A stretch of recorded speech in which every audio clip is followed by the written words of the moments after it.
Tuesday smoke was seen over southern Lebanon as Israel struck the historic port city of Tyre.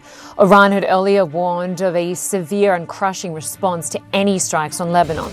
It comes after Israel and Iran agreed to put a stop to attacks on each other amid intense US pressure, and after the worst escalation in violence since April. How is that affecting efforts to de-escalate the wider regional conflict?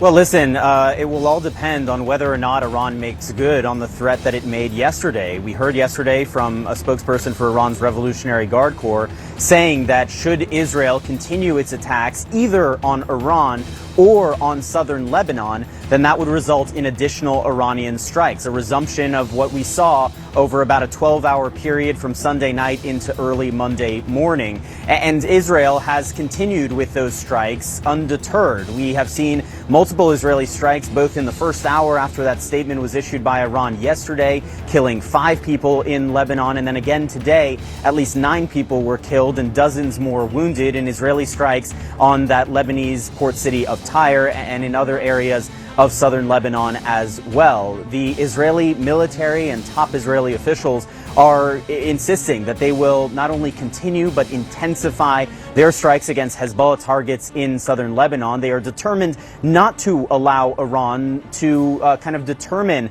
the reality of this region with this new equation whereby Israel can't strike in Lebanon without inviting strikes from Iran. And so this will be the first major test of that new equation, as Iran has drawn this new red line where any strikes in southern Lebanon would result in Iranian strikes against Israel. We will see whether or not that ends up being the case, but it seems that both sides are committed to maintaining their positions, especially with Israel continuing those strikes in southern Lebanon. Thousands of people fled the southern Lebanese city of Tyre today after the Israeli military issued a warning for residents to leave large parts of the city ahead of planned strikes.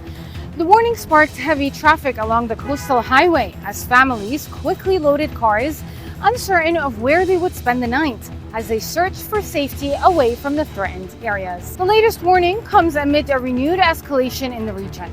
On Monday, Israel and Iran exchanged fire for the first time since an April ceasefire. The exchange followed an Israeli strike on Beirut's southern suburbs a day earlier.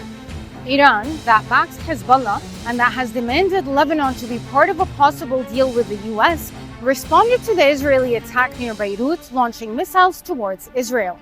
Later on Monday, both Iran and Israel said they were halting the fighting. However, tensions remain high.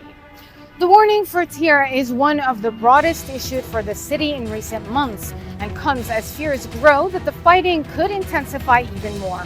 Meanwhile, authorities said at least 12 people were killed in southern Lebanon on Monday. Israeli strikes and clashes between its army and Hezbollah have continued in southern Lebanon despite ongoing diplomatic efforts to stop the war.